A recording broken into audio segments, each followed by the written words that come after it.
This is the story of 27-year-old Norris Evans, better known by her family and friends as Snooki. She was a wife and mother of 4 young children who ranged in age from 6 years to 3 months and married to a 26-year-old man by the name of Lewis. It was reported at the time of her death that she and her husband were having domestic issues and she had just returned home after a short trial separation. On the evening of May 23, 1975, at around 11:24 p.m., while her husband was away at work, an anonymous call was made to the Rochester Police Department from an unidentified man. The dispatcher took the information and sent an officer to check on the home. He arrived at the Evans residence within 15 minutes, around 11:30 p.m. He knocked on the door several times but didn't hear any sounds coming from inside. He used his flashlight to peek into the windows and didn't see or hear anything unusual. He called dispatch to inform them that the house appeared dark and quiet and that the front and storm doors were closed. It appeared that nothing out of the ordinary was happening, so he simply left. Within an hour of the officer leaving the residence at around 12:23 a.m., Lewis Evans headed home from his job, working the night shift from 4 p.m. to 12 a.m. at the Rochester Products Division of General Motors. When he arrived home and went inside, he was surprised because it appeared to have been ransacked. He looked around and cautiously walked further into the home, discovering his wife's body lying face down on the living room floor. He immediately ran to the telephone to call the police but saw the cord had been ripped from the wall. He ran out the door to his neighbor's apartment that was adjacent to his on the opposite street.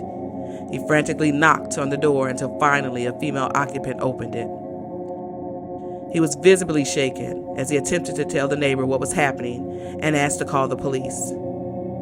Surprised and scared herself, she ran to her phone and dialed 911. Within minutes, officers arrived at the Evans house, one of which was the same officer who had been at the residence only an hour earlier.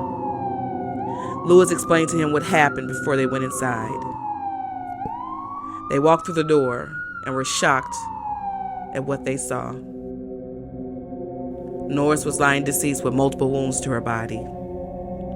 As they attempted to secure the home, officers discovered that the children were still inside.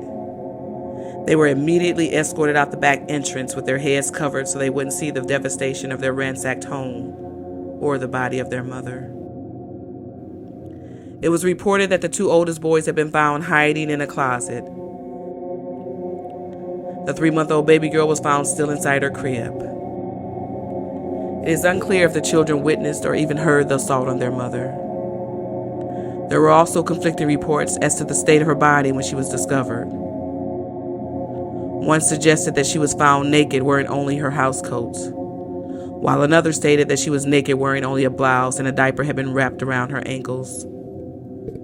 Even more disturbing, the autopsy revealed that she had multiple wounds to her face and body, many of which were fatal. The weapon used was subsequently found next to her. It was also reported that a cast iron frying pan was found nearby.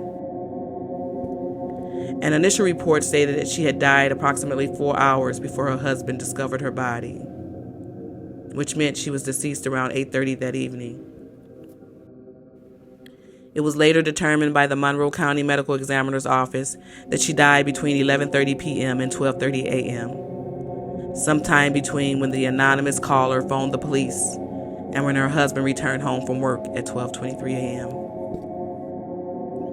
After a thorough investigation into her husband's whereabouts, it was confirmed that he was playing cards at his job at 11:30 p.m. and had clocked out at 12:08 a.m., which meant he had an alibi and could not have committed the crime. The officers also determined that there was no forced entry. However, the family stated that Norris would never open her door for someone she didn't know. So the perpetrator could possibly have been someone she was familiar with or maybe even trusted. At the scene, forensics collected several bags of evidence, including portions of a rug that was cut out.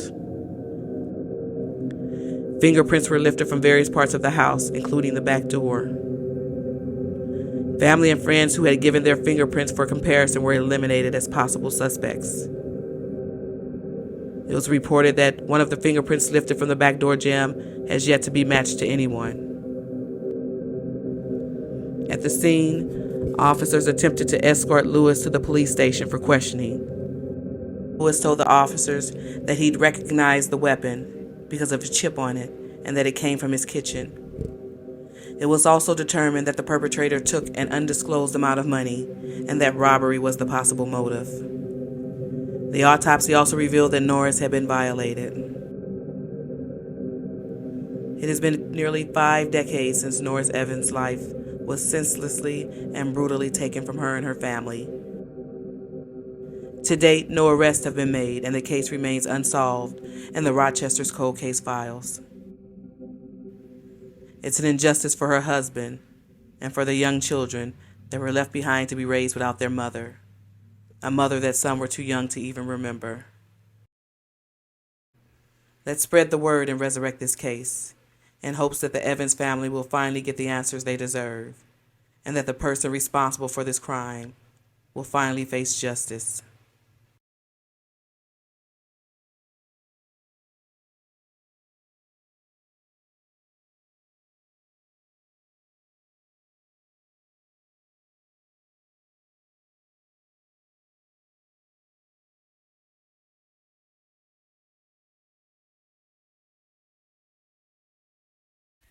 Thank you for joining me in this episode of What Happened. For more stories, subscribe to the channel, like, comment, and share, and don't forget to hit that notification button so that you can be the first to know. I'm A. Shantae. Until next time. If you have any information on the Norris Snooki Evans case, please contact the Rochester Police Department Major Crimes Unit. All of the information will be in the description below.